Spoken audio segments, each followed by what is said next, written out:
Welcome back to our next episode of the Greenhouse Gals. I'm Tiffany. And I'm Olivia. And we wanted to continue our last podcast where we were talking about veggie gardening. Yes. What do you have at your house? Have you done much veggie gardening yet? Because you're newly married. How long have you been married? Yeah, so it'll be 2 years. So last year was our first year with our garden. Okay. And yeah, like I grew up with my mom gardening and stuff. It was a chore, you know, like that was our punishment, is to go out and pick beans. But like by the time... Pick beans, not like pull weeds. Well, both. Yeah, Okay. Everything in the garden was a chore. Like, and especially my brothers hated that. But like, I actually loved helping mom in the garden. By the time I was like 13 years old, I was like, I actually love just the garden and that I can eat something that literally is from the ground. Like, it was so cool. Yeah. So that, for sure started my love of like gardening and all the vegetables. So yeah, I was so ready the first year, which was last year, to start my garden. So did you have a traditional garden or raised beds, pots? What did you grow? Yeah, I don't really know. A mix of everything. My husband had these little crates that folded up, so we just put those on the ground. So it's kind of a raised bed, but we just use old like fill dirt that we were using when we were building our house. So it's not good soil at all. So it's like soil from the original ground, right? But it is built up. Sure. And then we tilled up like half of our yard too, so we have a little mix of everything. Yeah. But we did get like a big container just to like kind of like for more decoration too. Okay. And so that's mixed into the garden as well. So what did you grow? Yeah. What did you grow last year? I don't even know. We tried like everything. I don't know. Peppers, tomatoes, all potatoes, onions. What did you have? So then what did you have success with? What did well? The tomatoes did good. Peppers did not. The potatoes did not. The onions did good. Okay. Celery is what I put in my container. So that was really cool. I put it in my container and it was just a container of celery. So that was really cool. That grew well. Okay. Peas did good. All right. But did I say the green beans did not? You didn't say anything about green beans. Those were They were bad. sad. Yeah. What did they do? Did they get buggy or they just didn't both. grow? And they just didn't sprout up. Like I planted them 3 times and they just didn't grow. So it's interesting talking about that because it's brand new gardening. Yes. And that's oftentimes, I would say, like the hardest is the first year if you're going to do a traditional like in the ground garden, because your soil hasn't been enriched with anything yet. And most people here in Ohio have hard clay. It does not work up easily. If it rains, it becomes this hard chunk that everybody despises, pulling weeds, and doesn't absorb water well then. So I'd say the first thing I'd recommend for you this year is to add compost. Yeah.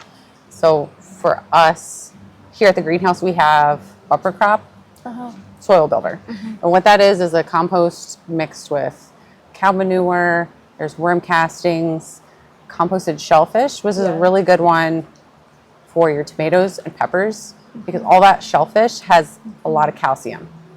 And tomatoes and peppers love calcium.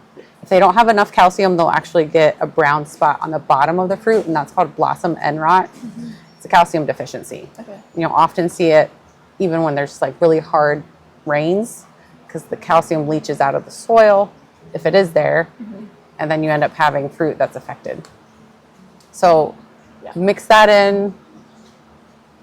And if you have a bigger garden, like how big did you make it? The tilled part, not the crates. Know. Yeah, the tilled part, probably like 10 feet by 5 feet. Okay, so that's a good manageable size to start with. So if you wanted, you could get a couple bags and work that in to the top layer, and then just have a goal to like invest in that each year at the beginning of season.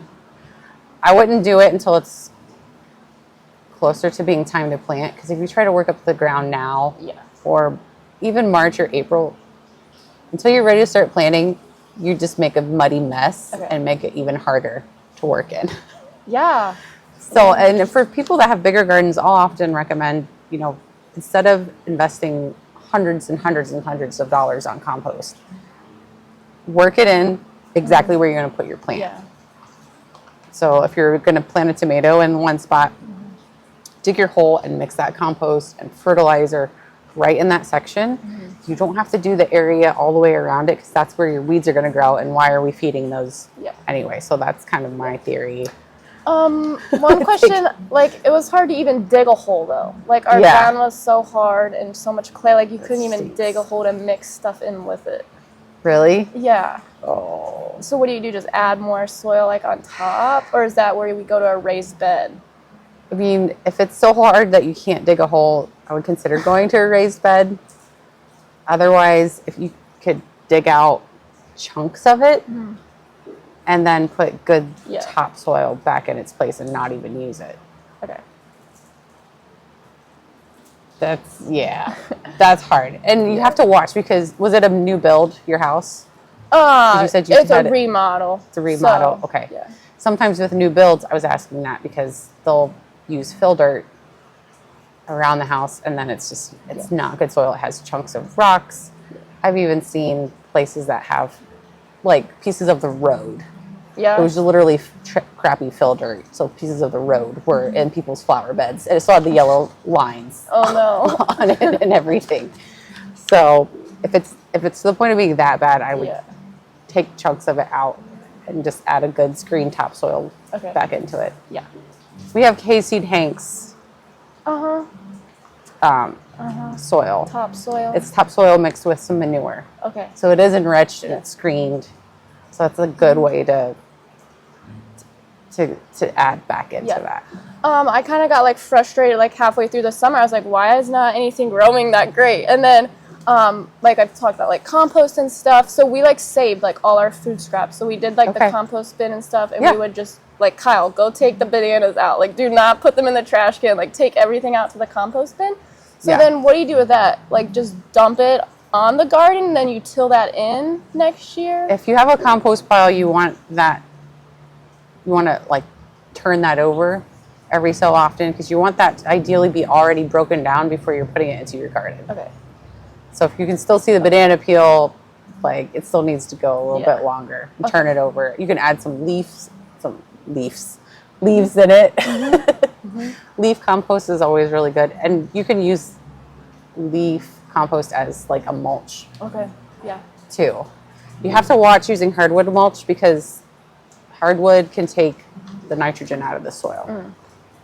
So, yeah, it would keep the weeds down. That's good for your flowers and keeping the weeds down there, but you kind of want to avoid it with your vegetable garden. But leaf mulch does work with that. Or some people use straw. Okay. Yeah. But leaf mulch would break down quicker. Yeah. And it's more readily available. Yeah. Straight from the trees. Right? Just falls, and there they are. Yeah. So it's going to take you a couple of years to get that to the point where you're like really happy with it. But did you fertilize? Yes, the 10-10-10 garden plant food. Okay. We just went around and sprinkled it in places like. Did you do it? Plants. So how often? I think only like 3 times. Okay. Yeah. So, yeah, that's probably about right. Usually you want to do, if it's a slow release fertilizer, you do it about every 4 weeks, somewhere in there, usually about once a month. If things are struggling and they're looking maybe kind of yellowish or they're not producing and you want a quicker feed, then I would switch to something that's in liquid form that you could mix with water. Because that will turn your plants around faster and get them nourished quicker in like a week or so, rather than waiting for that other fertilizer to break down and be in a form that they can easily absorb. Okay, what about like everything was just small? Like the peppers, they got like 1 inch in diameter. They looked good, but everything was just tiny. Like it grew, but like that was it. It stopped. It sounds like it's going back to your soil. Because your soil was so hard, the roots couldn't expand. Okay. And that's going to make them more compact. It's going to basically bonsai your vegetables where they are not going to get very big because they don't have the resources. They can't get the root expansion they need. Okay. So, yeah. Do roots like it was hard clay soil? Do roots like spread through that, or are they just literally like I can't move, like they can't break through clay? that? Right, they're gonna have a hard time breaking through that. So that's where you're gonna use your compost. Yeah. And again, if you just do it right where you plant, Okay. that helps. Yeah. Your other option is to go to containers for a few things, like your peppers. Tomatoes would probably be a little more tolerant of it. And you said your tomatoes were okay. Yeah. But peppers, you don't need a big container if you want to grow a pepper in a pot, like 10 or 12 inch pot for one pepper. And then maybe like 12 to 14 inches deep. Okay. So that would be your other option until you get your soil turned around. How many peppers should a plant produce? Like, so I'm like, oh no, I just need a bunch of these plants because I want to like save peppers for a whole year. Yeah. How much can I put? It's a good question. And it'll probably vary depending on the type of pepper you grow. If you're growing like a bell pepper, I'd say you could expect anywhere from like 4 to 8 bell peppers on one plant. And that's going to depend on how hot the summer is, because if it's a really hot summer, they'll grow like crazy. But if it's cooler at night, they don't set bud well, they won't grow as fast. So some years it might be great, some not. True. If you do hot peppers like chilies and jalapenos, you're going to get a couple dozen off of one little plant because they're just smaller. And hot peppers, I don't know what it is about hot peppers, they always do way better than your sweet peppers. It's so sad. So a good in-between pepper though, that I really like is called mariachi. If you like a little bit of heat, it's a really good producer. Okay. So, hi Toby. Hi. This is Toby, the greenhouse dog. Yes. He decided to make an appearance. Yeah. Very nice. Yeah, any other plants that are good in containers, that are better in containers than in the ground? Like, okay, this isn't going to work in the ground. I mean, everything can, right? But this is going to be better in a container. You can grow, I'd say you could grow almost anything in containers except corn. That there's just no way around it. You need to have rows of it to get anything worthwhile.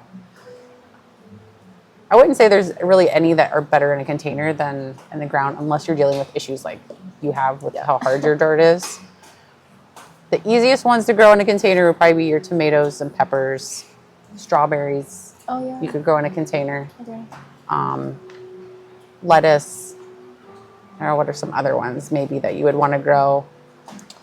It just depends on how many containers you want to have. Because there's some people that's literally all they do. I don't know if you've ever seen Mark Johnson. He's a weatherman. Okay. He has he jokingly calls his driveway garden. So he has tons, like dozens and dozens of tubs and pots that he sets up in this one part of his driveway, and he grows his whole crop of vegetables there for the whole season. Tomatoes, peas, peppers, potatoes, everything. And it's really fun to see him do it. So he'd be one to look up if you want to just get some ideas. But you could use anything. You don't have to have all fancy pots. Right. Depending, so what look you want to. Do you want it to look organized and put together, or is it on a side of your house that you're the only one that's going to see and you just want to use what you have? That's fine too. Yeah, that's good. Just overall benefit. Why container garden over like the ground? Like, why would I want to go a container and like water that more and like add dirt to that when like there's literally soil already here? Sure, because you do have to water containers. More often than if they were grown in the ground, any vegetables. I would say issues with your soil, or you simply just don't have the room. Okay. Like if a lot of people don't have a yard or a very big yard, then go ahead and switch to containers. And could be also convenience.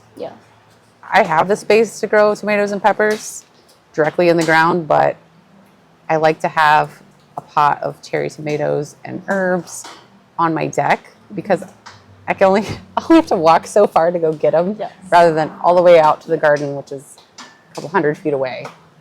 yeah, it's me being lazy, but I'm also trying to be efficient too with my time. No, that's true. Yes, we did. We had a container, and yeah, the one cherry tomato did great in there, and like that's where you go to get your little cherry tomatoes. It's kind of fun to have it on your deck, because then if Yes. you're sitting out there talking, you just pick them off and snack on them. True. For sure. Yeah.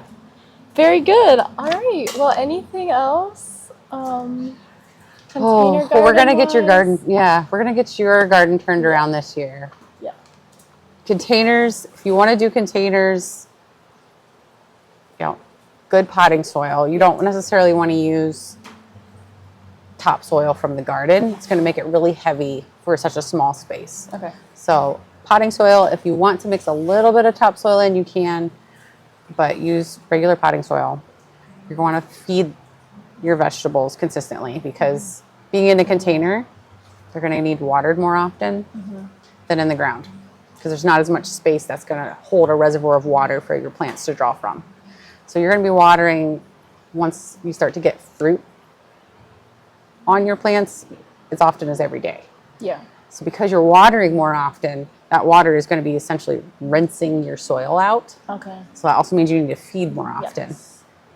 So having a slow release fertilizer mixed in, especially one that has calcium, like for your tomatoes and peppers, it's going to keep your plants healthier and producing more while they're up in that pot. Yeah.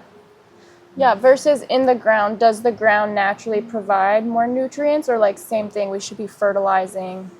Still want to same as well? fertilize. It's just because you don't have to water as often Yeah. that it's going to stay more present for your plant to use versus getting washed away. Yeah. Okay. So, very good. Yes. Yes. Okay. So I think we'll pick up on this some more. Yeah. We got into some good stuff today with talking about your gardening. I'm very intrigued. Yes. We're going to get this to be a really bountiful garden this next Yes. year, okay? Yes. Real life example. All right. Well, thanks everyone for joining us, and we're going to catch us next time on the Greenhouse Gals. Yes. Bye.